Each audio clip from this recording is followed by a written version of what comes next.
Welcome into the Every Game on the Board college football betting podcast, week one, part one, with our leadoff hitter here at Jeff Nadeau on Twitter, the big man on campus, BMOC. Welcome in, buddy. How you feeling?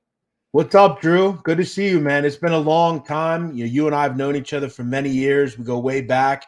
And, I'm finally back. I'm back in the swing of things. I'm back doing my own thing. And I said to you before we got started, it's nice to see some old friends and talk about college football. And week one, we're hitting it right out of the park, right out of the gate. Absolutely, man. Good time of year. Good to be back with old friends as well, man, making this content. So couldn't be happier to have you here, BMOC. And guys, we are going down in order, rotation order that is, and hitting every single game on the college football card. So for this segment, we got 141, 142 Thursday night, Kent State, UCF. We're hitting the Thursday night games, the Friday night games, 4 games each, and then the top of the Saturday card, 167, 168, Fresno State, Purdue will be the last game for this segment. So starting off here, top of the card here, BMOC, we got Kent State at UCF, 56 being the total, minus 35.5. That's the Knights at home. I do want to point out, this game opened minus 30. Jumped up to minus 37. I mean, a big number here against the MAC team, but now it is dropping back down, a little buyback on Kent State. What do you think at top of the card here? UCF hosting Kent State, BMOC. Yeah, I think one thing I've noticed about this total, I think this total opened 62. It's down to 55-ish. I mean, this number is plummeting. I have some real questions about will this game be played. I think you really have to look at the track of this hurricane that's out there.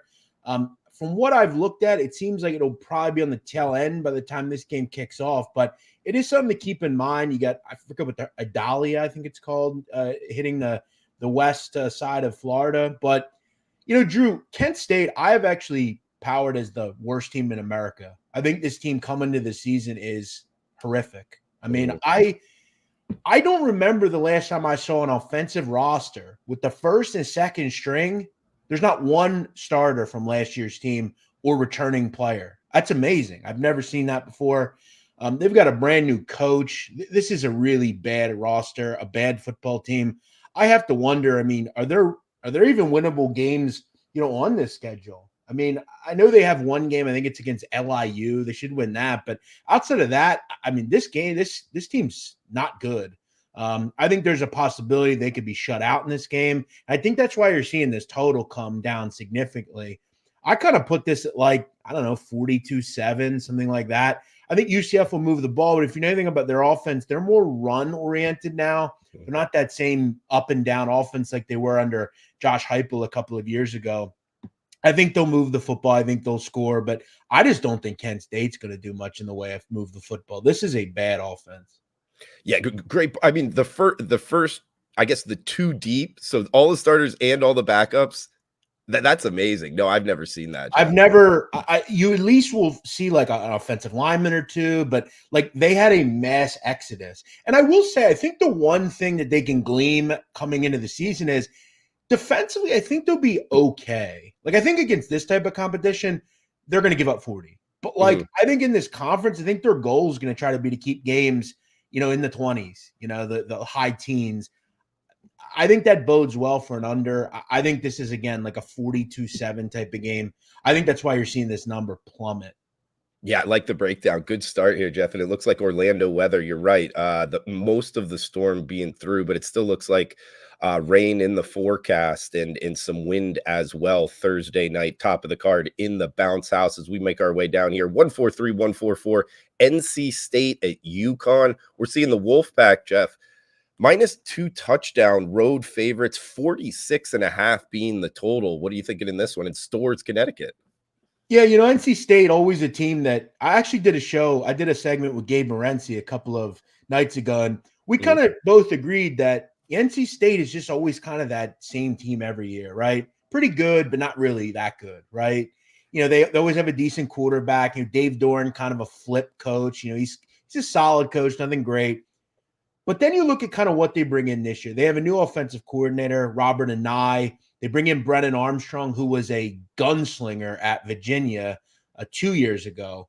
That kid can throw the football. I think this is an offense that takes a major step forward. You got to remember last year, they only scored 30 or more points 4 times. That's kind of something you don't normally see. They're usually a pretty good offense. I kind of relate UConn a little bit similarly to like a Rutgers. I think they're kind of upstart. I think they'll be better than like that doormat team that they've always been. But I don't think they're good by any means either. They're like, I thought the fact that they win 6 games last year, I thought that was quite impressive.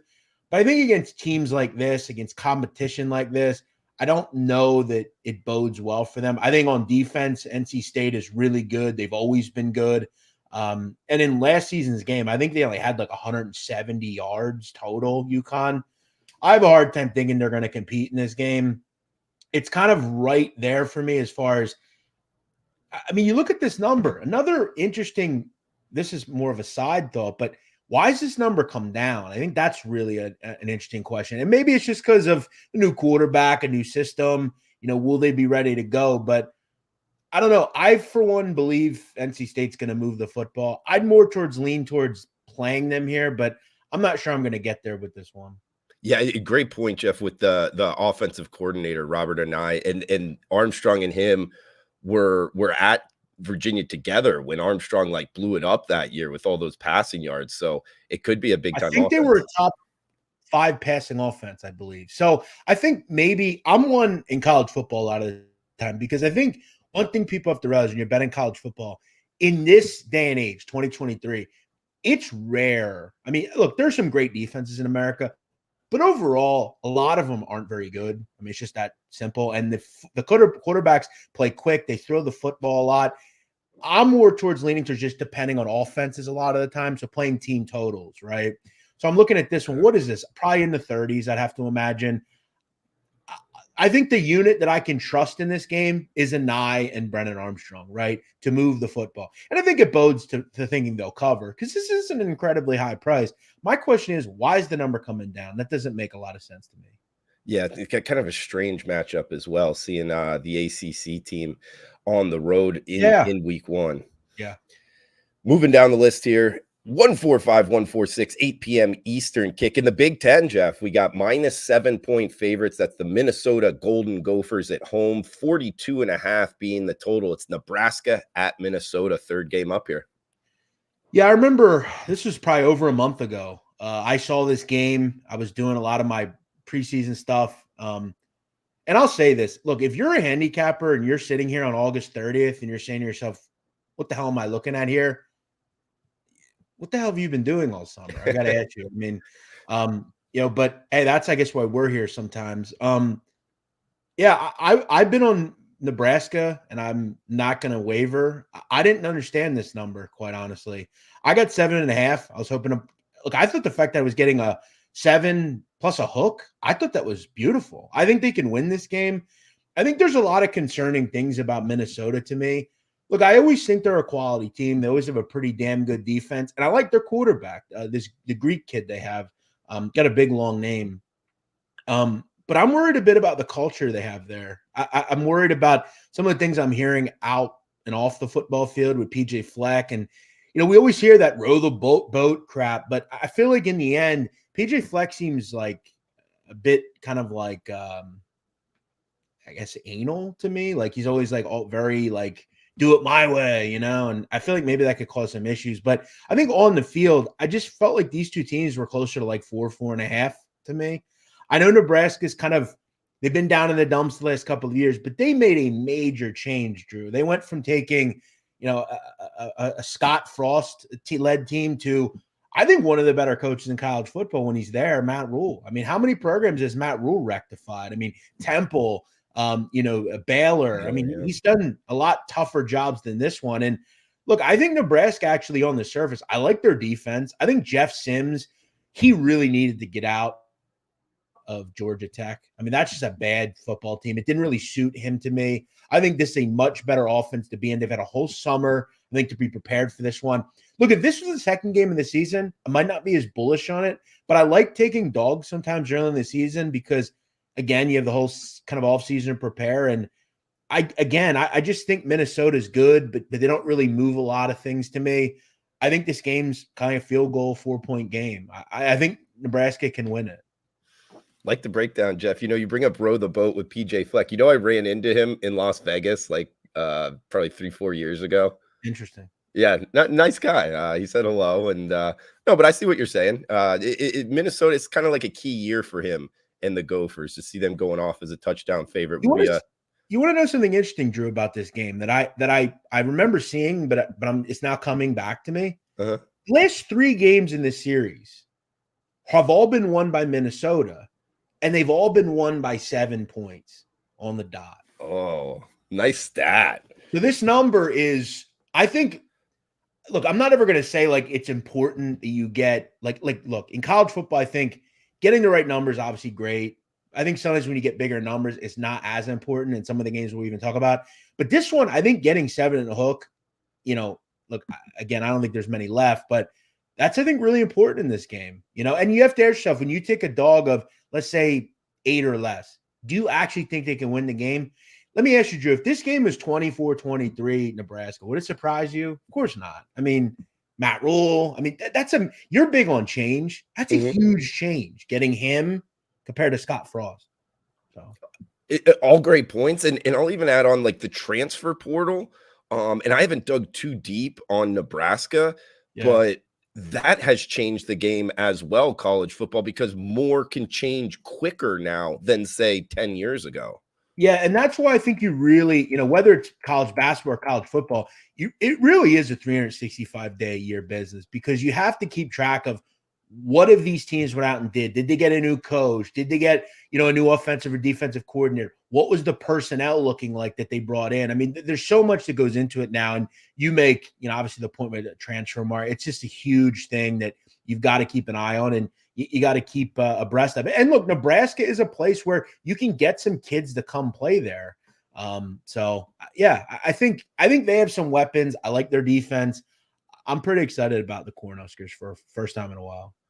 At Jeff Nadeau on Twitter, the big man on campus. We got one game left here on Thursday with the Friday card as well, and the top of the Saturday card. Guys got a sponsor update here for every game on the board. We are brought to you by Viva Tequila Seltzer. Guys, if you haven't checked it out yet and you don't like hangovers, you like tequila, you like seltzers, Viva Tequila Seltzer is for you. A refreshing and drinkable hard seltzer. 88 calories, 0 carbs, 0 sugar, 4.5% ABV. Viva, the perfect drink for your pre or post-game celebrations, as it was created with the active lifestyle in mind. Last game up here. For someone that likes tequila, I got to get some of that. You're getting some of it, actually. I talked to the owner of Viva. Got to get Jeff Nadeau a little sample pack here. I would love that. I'll do it on camera and everything. I'm a big tequila guy. So I'm in. All right. I don't know how long the shipment takes to get to your house, but it might be next week, guys. Stay tuned. No Week problem. 2, college football. Jeff Nadeau, Viva Tequila Seltzer rating coming to you. But guys, check them out. VivaTequilaSeltzer.com. Get it shipped to your house. We got Florida at Utah next game up here. I guess we could call it the nightcap on Thursday, August 31st here, tomorrow, as we're recording this on Wednesday, Jeff. And maybe one of the more intriguing matchups of week 1, Florida Gators at the Utah Utes in Salt Lake City, 44 being the total. I'm seeing 4.5. I am seeing a couple 5s here. That's Utah as the home favorite. What do you like in Thursday night here, Jeff? I'm kind of getting closer on Florida. Again, the problem is, like, I wouldn't bet it now, though. Like, that's my issue with it. Like, the number's gone. Like, if you didn't get 7 or where it was much higher than this, I don't know. Like, I'm going to tell you right now, Drew, I can't, as a gambler, sit there and bet a game at 4.5 when I could have got a much better price. It just doesn't sit right with me, because it will generally be one of those games that's something stupid, 27-22 or something. And I'm looking at it and I'm saying, well, why did I wait? Why didn't I get involved? I guess it's really where you have the number personally. To me, it kind of seems a lot like the game we just talked about. Look, I think Utah's going to be really good, right? They always are. I love Kyle Whittingham. But early in the season, they have some issues. Cameron Rising is not fully healthy, right? He's still recovering from that January ACL. Throw in the fact that, look, whether or not you think Florida is very good, Look, I know they have a new quarterback in Graham Mertz, but a change of scenery can be a big thing for a player, right? Going from Wisconsin, kind of an offense that had no pep in its step whatsoever. It's like playing in the 90s, right? Now you go to Florida, you're getting better, just a better offense to be around. You better players, significantly faster and more stronger players. Not that Wisconsin doesn't get them, but just flashier players. Trevor Etienne's a terrific running back. They've got some weapons on offense. Look, I like Billy Napier. I think it's going to be some growing pains here and there, but you get this game last year. I know Anthony Richardson's not there. It was very close. I think kind of Cameron Rising possibly not playing or not fully healthy definitely throws a wrench in it. That's why this number's plummeted. I just have a hard time betting this at 4.5 when, a month ago I could have gotten a way better number. You got to foreshadow in college football, and I didn't do a good job of doing that here. Fair enough, Jeff. As we head to the Friday, September 1st card, we got the Battle of Miami at the top of the list here, 149150 in Hard Rock Stadium, Miami Gardens, Florida here. It looks like the Hurricanes minus 16.5 point home favorites, 45.5 being the total. It's Miami of Ohio at the University of Miami here, Jeff. And I'll tell you, I heard something on Mario Cristobal. He's on a 7-21 against the spread run. Ooh, man, that's a money burner there. The University of Miami head coach, guys. So laying 16.5 minus 17, that's what kept me off of it. You liking anything here Friday night? If I told you this was a really interesting matchup, would you believe me? Probably not. You're looking at this saying, well, Miami, cool, but who really cares about Miami of Ohio? But there's some interesting storylines in this game. I was watching a press conference, weirdly. I don't know why I watched it, but I watched it. Brett Gabbert. Did you hear this press conference, the quarterback from Miami O? So they asked him, where's the real Miami located? Is it in Florida or is it in Oxford, Ohio? And he said it's in Oxford, Ohio. And on September 1st, they're going to find out why. And I found that interesting because he's kind of stirring the pot a little bit. Look, we think of Miami, Ohio. We think of who? Big Ben Roethlisberger, right? I like the kind of confidence in Gabbert. But you also look at Van Dyke. I'm hearing locally that he might have a hand injury of some sort, possibly a finger, some sort of hand injury. So that doesn't bode well to me. Miami hasn't done it for me the last couple of years. I think they've been massively disappointing. And you mentioned astutely that horrific ATS number. I mean, that's really horrific. This is a Miami O team that's covered 7 of 10 as a dog. But here's my problem. And this is why I can't get involved here. And I have to maybe look at this from a live standpoint. One thing that bodes in my mind every year that I play Miami of Ohio is they're very good, like every MAC team, in conference play. That's the type of players and teams they should be playing. But when you step up and you play a team like a Miami, you look at last year, a Cincinnati, look, they just kind of run and gun on them, and they're just more athletic than they are. Look at both matchups for Miami, Ohio last year. They got blown out in 2 different games against higher level competition. They don't seemingly have the ability to step up in games. And I'll quote one of your friends and an old friend of ours, Teddy Covers. I remember this. He told me this many years ago, and it was when I first kind of got started in this business. And he said to me, Jeff, remember, when you have these types of teams and they're stepping up, everything is different. The other team is faster, stronger, more athletic, quicker, just more with it. They're different level recruits. I like Chuck Martin, but I love MAC teams and MAC play. I don't like them against these types of teams because they just don't do real well stepping up. Great breakdown. I couldn't agree more. We see this the same way. I mean, Miami of Ohio has done well. I believe like over the last 5 years, they have the best record in the MAC. In MAC play, but stepping up in class, the caliber of athlete, I thought you hit the nail on the head there, Jeff. I mean, you look at also, they played like even a Kentucky last year. And Kentucky had major issues moving the football at times last year. Kentucky beat them 37-13. So it's just, I think if you look at the MAC like that, and I would strongly advise, if you're going to bet on MAC teams, don't do it early on.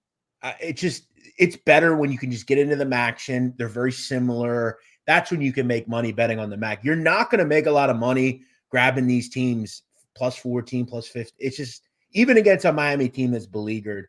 But it's hard because I have points on both sides here. Is it the same theme with the next one? 151-152 Central Michigan at Michigan State. -14. That's the Spartans in East Lansing. 45 being the total. Another MAC team, this time at a Big Ten team, Jeff. It's so funny because I just told everyone you shouldn't be taking these big dogs in the MAC. But I'll tell you, if there was one that I'd have interest in, it would be the Chippewas. And I'll tell you why. I mean, I think this theme coming out of Lansing this year is there's a lot of change with this team, man.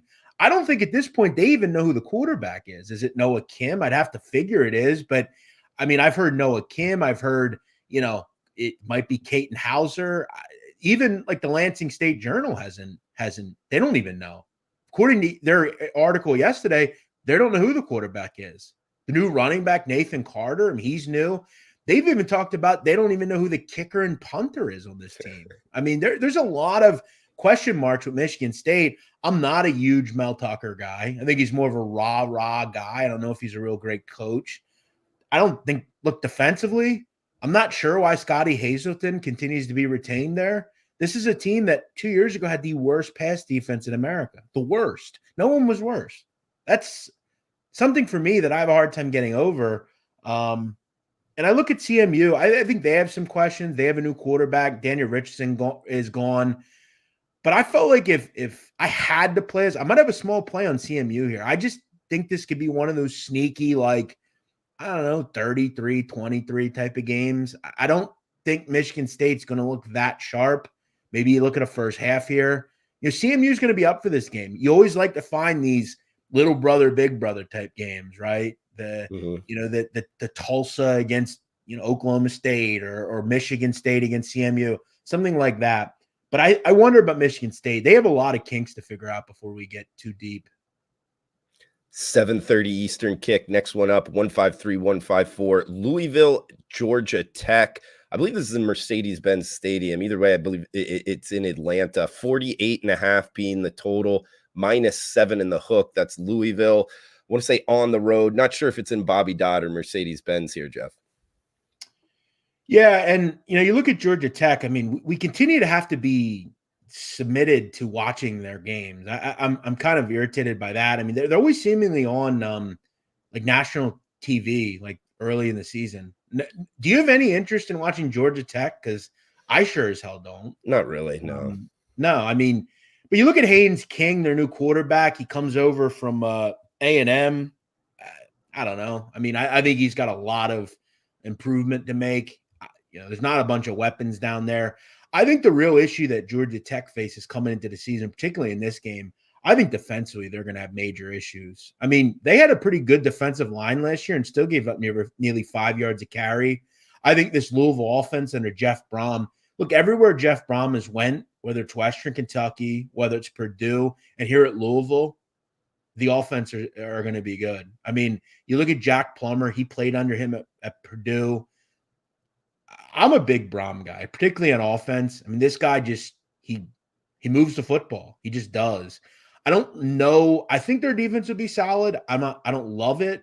I would look more towards maybe a team total here because I don't really know what I'm going to get from Georgia Tech's offense. I just want to kind of focus on a unit that I think will move the football, which is Louisville. I think they're going to not really miss a beat. And you talk about another major coaching change, going from the hideously bad Scott Satterfield to Jeff Brom, really good hire. I've said before, in college sports, football and basketball, you win and lose on who you hire. And I feel like I have a good gauge on who's a good hire or not. This is a good hire. Jeff Brom has won everywhere he's went. I think in this game, I'm looking more towards just backing that Georgia or that Louisville offense against Georgia Tech.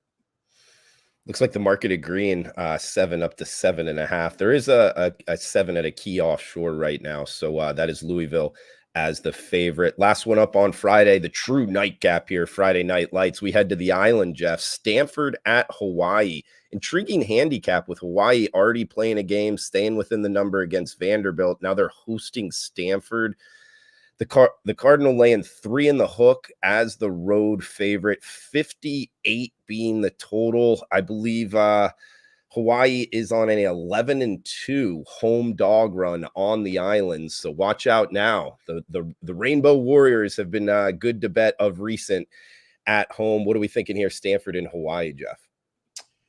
Yeah, I didn't I haven't really understood making Stanford a favorite against anyone, let alone where this number was at one point. Listen, guys, I think we saw in week 1, Hawaii's not as bad as people thought they were. Okay. Look, the fact is, why on earth was Vanderbilt a 17-point favorite to anybody? Seriously. I mean, what? They were supposed to be better, I think, Vandy. They're still not good. I mean, Hawaii still has, a pretty good quarterback. I mean, that kid, Shager, he's a pretty good quarterback. I mean, what do you feel? 350 yards? Timmy Chang, they got an offense that can move the football. And I think this is really about power rating. I think Stanford's one of the worst Power 5 teams we have. This is a bad team. I mean, this roster sucks. They have a first-year coach in Troy Taylor who was out at Eastern Washington, I believe, or Sacramento State, one of those. You also made a good point. I mean, I think it's beneficial to have a game under your belt. Not really sure why, first of all, Stanford's laying points in Hawaii. And again, Drew, I am over the years not a big emotional handicapper. I think some people are lazy and just bring stuff up that has no bearing on a game because they think it means something. Absolutely. So, like, for instance, if the Yankees honor Yogi Berra, I don't think the players are going to feed off that and, like, play well. You know what I'm saying? Like, oh, yeah. But I look at this and I say, well, if I look at Hawaii's roster, I'm going to venture to believe 60-ish% are from Hawaii. I'm sure that, or close to it. Hawaii's been under a lot of awful things recently. There's fires. I mean, just displace so many people. If you know anything about Hawaii, they really love football. I mean, if you look at that stadium, I mean, there's always people there. They enjoy Hawaii football. I think it's a big thing for this area. I think the group will feed off that. I think, the way they played last week against an SEC team, regardless of who it was impressive. I think you can take a lot from that. We're back home. I think they win this game, quite frankly. I don't really know why Hawaii's a dog in this game. I don't. Stanford's not good. Jeff, just a handicapping question for you. If you think Hawaii wins, are you the type of bettor that kind of splits the bet, plus 3.5 and money line? Would you bet at money line? Would you just bet its spread? Yeah, I think in this kind of game, like I said, I don't really foresee, I don't get why Stanford's a favorite, especially a 3-4 point favorite. Like, that makes no sense to me. I would just kind of, I think, try to steal, maybe a half a unit extra and play the money line here. Like, grab a unit and say, well, if I win, I'm going to get nearly a unit and a half back. I think early on, you got to take some shots with that kind of stuff because it really can pad your bankroll. You win 3 or 4 in 2 weeks, you have an extra 2 or 3 units that you just got just because you played a game that you were high on. The 3 doesn't mean a ton to me. I think for me, it's Hawaii wins the game. And I think, the 3 in this kind of game, I have these teams very similar. I think you make the case Hawaii is better than Stanford. Stanford's bad. This is a bad roster. This is not the David Shaw and, quality recruit. They're not that team anymore. The Bows Friday night as we flip the page to Saturday, September 2nd here, top of the card, 157, 158. We'll hit 6 games on Saturday, September 2nd here. Week 1, part 1 with our leadoff hitter at Jeff Nadeau on Twitter. Texas State at Baylor. We're seeing the Bears minus 27.5 point home favorites, 61 the total in Waco. Yeah, it's funny. We're not going over every game, but we're going over a lot of games. And this is actually one of my favorite games on the card. I'm fascinated by Texas State. I really am. It's crazy to say, why the hell are you fascinated with Texas State? Let me tell you why. For anyone who doesn't know, Texas State is in San Marcos. It is outside of San Antonio. It's between Austin and San Antonio. And they are a group that's been kind of a bottom dweller in the Sun Belt. You know that. They haven't had much of anything. But in the offseason, they hired a guy called G.J. Kinney. G.J. Kinney is a college football player. He was at Tulsa, made some moves in the NFL. I think at one point he was even on the Eagles roster at one point. He last year was at, Drew, a school called Incarnate Word, which is also outside of San Antonio. I'm not sure if you know this, but they had the best offense in America, 52 points a game. They scored 49 or more points 8 times. Drew, in one game against Houston Baptist at the half. They had 70 points at the half. at the half. They ended up winning 73-21. They called the dogs up. Probably could have scored 100 if they really wanted to. This offense was sick under G.J. Kinney. And now he comes to Texas State, brings the whole offensive line with him, and they have a really interesting quarterback group. A couple of big-time players, even Malik Hornsby, who was at Arkansas. This offense is going to move the football. Look, I'm not telling you they're going to beat Baylor. They're going to move the ball, though, and they're going to play the fastest tempo in America. I look at Baylor and I say, it really doesn't matter who's playing for Baylor, though Blake Shapen really made this offense much better. They threw for almost 30 yards more on average than they did in 2021 with Shapen as their quarterback. I think this offense surely gets into the 40s. Texas State's defense is bad. That's one of the issues they have. You play fast, you do all that stuff on offense, your defense ain't going to be very good. And I think that's going to be the problem for Texas State. But I think the front foot is on all game. There's a reason this number went up and up and up. It's into the 60s.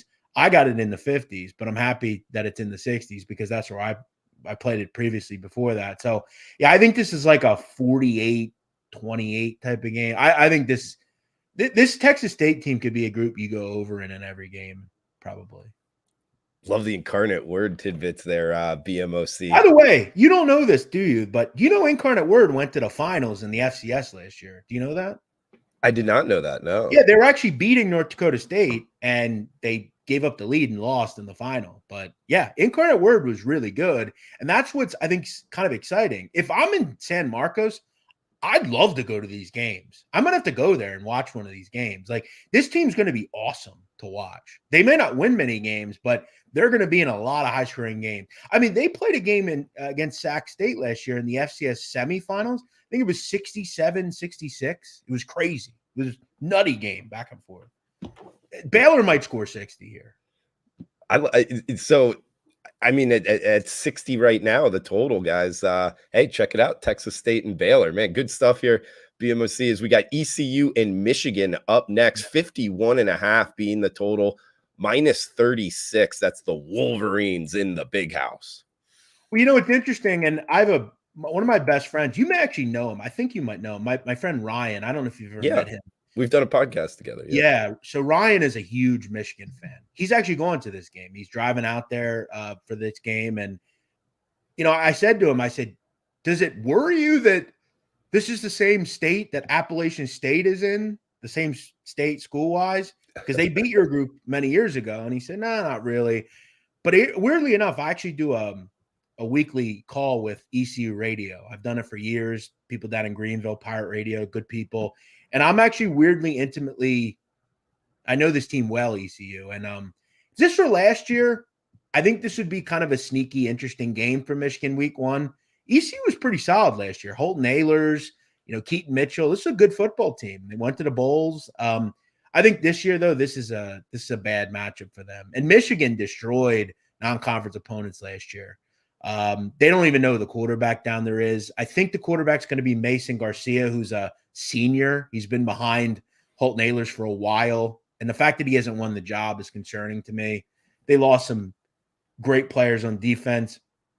But one thing I did last year with Michigan, Drew, is anytime their totals were in the 50s, I played the game over. Now, early on, I was just missing it, right? It would be like, again, Colorado, totals 59. It was 57-10. Like they were just missing because the opponent wasn't scoring enough points. But this offense for Michigan, I have them in the 40s in this game. I think the total's too low. And it seemed like all year Michigan totals were too low last year. I think ECU can find 13 in this game. And Michigan's going to score as well. I'd lean over if it's under 52, 53. Jeff, I got another handicapping question for you here because I could almost hear the listeners right now saying, "Oh, well, what about the new clock rules in all of that?" How did you think it affected week 0 coming in with the clock not stopping on first downs until 2 minutes left in the half and in the game? Yeah, so obviously we have a pretty small sample size of kind of games to look at. But I don't think overall, I think it's more people are just overthinking it. And I think sometimes college football people in general, they overrate rule changes, especially ones like this. So when you look at, let's just ask, who are the two best offenses last week that played? Notre Dame and USC, right? Mm-hmm. Did they look like they had any trouble scoring? Because neither one. seem like to me. No. I've told you before, I don't really care that much about pace because good offense trumps pace, right? So, like, USC might not be the fastest team in the country, but they're just good. They have good offense. They have good offensive players. Pace is definitely great. Like, if I like an over, but I have two really slow teams, it'll put some question in my thought on whether I want to play it. But generally, teams are going to be fast enough. It might cut down a little bit on the amount of plays they run, but I look more at overall how good the offense is. Do they put the ball in the end zone? That's important. You're looking at teams that are high percentage-wise in the red zone. Again, that's more important to me than plays per game sometimes or overall pace of play. As far as I do think you make an interesting point because I was watching a replay. Houston plays UTSA this week, and they played last year, and it came down to the wire. And one of the ways the game went to overtime is because UTSA hit some big plays, and the clock stopped on a first down. It's going to be interesting to see how teams deal with that late in games. Clock management is going to be a lot more important. Timeouts, and look, that's something that coaches have a problem with. Andy Reid's one of the greatest football coaches of all time, but I remember when he was in Philadelphia and he still struggles with time management. It's just something that he has an issue with. I don't know why. So that's going to be interesting. So I don't know if you're going to see as many overtime games. There's going to be teams that are kind of, crapping down their leg, if you will, because they don't understand time management. But I don't think from like the game perspective, as far as other than the last 2 minutes, I don't think it means that much. Moving down the list here, Jeff, we got 161, 162, early kick, 12 noon, as was the last one, Bowling Green and Liberty, 50 being the total. Falcons at Flames, Flames laying 9.5 here. Yeah, so the Flames have a new coach, Jamie Chadwell, who was at Coastal Carolina. He left, the final year for Grayson McCall and said, hey, I want to go coach at Liberty. And you have to ask yourself, why would you leave Myrtle Beach, South Carolina to go to essentially rural Lynchburg, Virginia?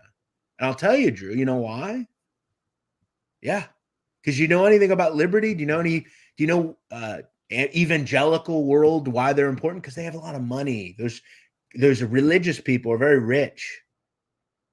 Look into Liberty. Look into what kind of school they are. I'm not going to say they're Mormon because they're not, but it's all about kind of the religion. I don't know much about the religion itself, but I know there's a lot of religious money out there. So that's why he left. This is still, to me, a team that I think we can trust to move the football. They have this quarterback, Jonathan Bennett, who I think's got to improve his completion percentage a little bit, but I think on the surface, he's actually a pretty exciting player. I think offensively, they'll move the ball. Bowling Green is kind of one of those lower level MAC type of teams. I kind of mentioned that's not really the spot I want them in. But I found this interesting. This number opened 11. It's come down to 9.5, which is a pretty interesting move coming through 10, right? But I don't have much concern about Chadwell. I think he's a good coach. I think Liberty is a good football team. They can score the football. I'd more or less lead on just taking Liberty here and just kind of calling it a day. But kind of a new situation, new kind of coach and everything. So maybe I'd kind of take a step back with it. And I don't know. It's not one that I'm real interested in. Lean Liberty, though. Couple games left here. 163, 164, another early kick, 12 noon Eastern, 9 a.m. Pacific, Jeff. We got Arkansas State at Oklahoma. We're seeing the Sooners minus 35.5, as high as minus 36.5 out there in the marketplace. 58 being the total. Arkansas State at Oklahoma in Norman, Oklahoma, Jeff. Yeah, one of the things about Arkansas State that we've always noticed is, always a pretty decent offense, can move the ball, always had a decent quarterback, but they don't stop anybody. This offense defense was horrific last year. I want to say they were bottom 15 in points per game allowed. Oklahoma, I think you have to ask yourself at some point, when will they get stops? I mean, Brett Venables comes in, you think, oh, big Brett Venables, defensive guru. And What happened last year? Didn't stop anybody. I mean, they were horrific as usual. They're going to move the ball. This offense is a top 5, top 7 offense in America. Team total's 47.5 here. They should push 50. I don't think that's much of an issue here. That's where I would look. I have a hard time laying points at Oklahoma because they're that bad on defense. And I related a lot, Drew. I think this game could shake out a lot like that game with USC and San Jose State shook out. I think for me, when I look at a game like this, when you have a good team with a good offense against kind of a lower end team, is you look at the quarterback of the team you're playing, right? In this case, it's Arkansas State. And you say to yourself, can he move the football? So in that San Jose State game, it was Chevin Cordero that was the quarterback. You look at Arkansas State, they always have a quality quarterback. They always have a quality offense that never seemingly gives up in games. I kind of lean over in this game. I feel like Arkansas State can get to, 14, 17 points. I think that'll be enough to put this game over the number. Yeah, as low as 57.5 out there, guys. Arkansas State and Oklahoma. Next game up, 3:30 Eastern, 165, 166. Big Ten conference game. This one's kind of like a sleeper big one here, BMOC. Ohio State at Indiana. We are seeing Ohio State minus 30-point road favorites, 59 being the total. The odds makers not thinking this is going to be too big of a matchup. Man, over 4 touchdown favorites. You think the Hoosiers are worth a look as a big home dog? No. This numbers went up and up and up and up. And I want to look at just the last 5 matchups. And there's going to be one that will jump out. 2020, Ohio State won the game 42-35. But remember, that was when Indiana had Michael Penix, totally different team. Indiana, this roster is bad. Tom Allen, I've not heard some good things about him as far as I think kind of the problem that Tom Allen has is I'm not sure that he relates with this kind of group at this point. I think nowadays in college football, you have to be almost hip a bit. You have to have that ability to kind of relate to your players. And I saw an interesting tweet the other day, and I found it profound, but I also found it kind of corny as well. I think it was Brett McMurphy. It was at Big Ten Media Day, and they asked every coach, "Who's your favorite musical artist?" And I looked at all the answers, and I was fascinated by Tom Allen's answer. Now, why I know this is beyond me. But do you know how old Tom Allen is, by the way? I would guess 60. He's 53. He's not that old. But he's a 53 of speaking of Indiana, if you know anything, he kind of reminds me of Mike Pence, if you will. Okay. I feel like he's super religious and he just doesn't relate much to hip hop and hip shit, His answer in this question was Mercy Me. That was his favorite band. Do you happen to know what they are? Have you ever heard of them? I've heard of them, but not really. They're like a Christian, goofy rock band. And it's I don't know. I mean, it just kind of shows me, I don't know that Tom Allen relates a lot to his players. I think it's a bad roster. I think this is a team that just isn't very good. I have questions about Kyle McCord, but I don't really worry that much. I mean, when you're throwing to Marvin Harrison Jr., I don't really worry too much. There's a reason this numbers went through 28 and up to 29. It's because generally, when you look at this series, I mean, let's look at the last couple matchups, 56-14, 54-7, 42-35. That was the Penix year. 51-10. I mean, what's the common theme there? A lot of 40-point blowouts. I don't really have any belief that Indiana can hang in this game. I just don't think they're very good. I think from what I've read, doesn't seem like Allen has the locker room very much. I think they're a bad team. One game left here, guys. For part number 1, we'll start up the next segment, Akron and Temple, in a couple hours. Reminder, we're brought to you by Viva Tequila Seltzer. Check them out, vivatequilaseltzer.com. Viva, flavored tequila seltzer, because flavor is the spice of life, and we like our drinks with a kick, just as we like to live our lives. Our flavors pair perfectly with our artisanal Blanco tequila for subtle and refreshing drinks. Guys, check them out, vivatequilaseltzer.com, and stay tuned in the coming weeks for a live taste test with @JeffNadu on Twitter. The big man is final game here, Jeff. Fresno State and Purdue, 47.5 being the total. We're seeing the Boilermakers -3.5. There's a couple -4 out there. That's Purdue as the home favorite. Yeah, this is an interesting game, man. I kind of feel like these teams are kind of similar in a way. You look at Purdue, you know, a lot of new faces there. Obviously, a new coach under Ryan Walters. He was a defensive guy, so I think you have to feel pretty good about Purdue's defense. I thought they were pretty good last year at times. Illinois had the best defense in America, so this is a nice hire. I think offensively, Hudson Card, I liked what I saw to him. I mean, he has the ability to be a really solid quarterback, kind of like Aiden O'Connell was there over the last couple of years. But then you look at Fresno. I mean, Jeff Tedford, I've always liked him. Mikey Keene comes in, new quarterback, Central Florida transfer. I think the common theme I hear here is two good quarterbacks, right?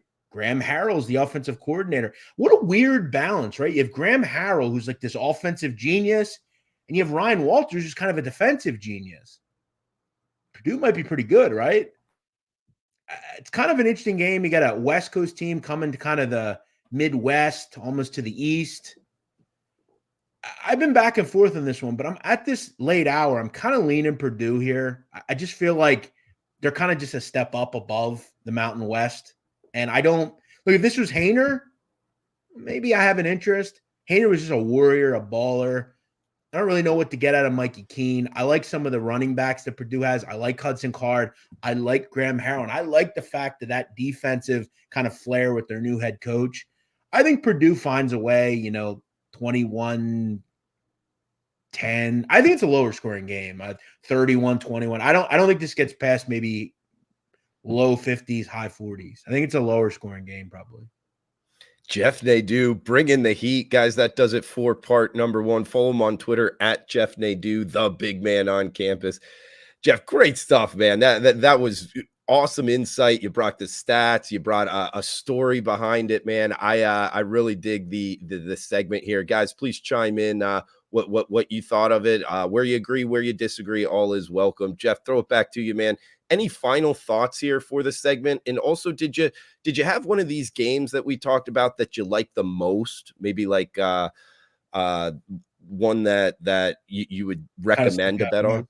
Yeah, I'll keep kind of saying it. I almost don't want to tell too many people because I don't want too many people to know about Texas State. But okay. I think that game is a back and forth game. I got a better number than where the price is now, but I just feel like that number was too low to begin with. I talked to some other people that I really respect, some totals people. They kind of thought the same thing. Texas State is just going to be one of those teams. I may bet them every week over the total. I think defensively they're bad. I think offensively they're going to be up and down, and they're going to move the ball. Baylor should get 40s. They may even hit 50. I think last year against one of their lower level teams, they scored 66 in a game. So, I mean, it wouldn't surprise me, truthfully, if Baylor got to 58, 60 points. I think this is an offense that should move the ball. So I'm gonna go over Texas State and Baylor. Looks like low watermark 60 at BOL Offshore. So Texas State, Baylor over 60. Great stuff again, Jeff. Really appreciate it, guys. If you could smash the like button, comment below. And yeah, that does it. We'll have Jeff back on next week and be back with part number 2. So stay tuned. Every Game on the Board podcast.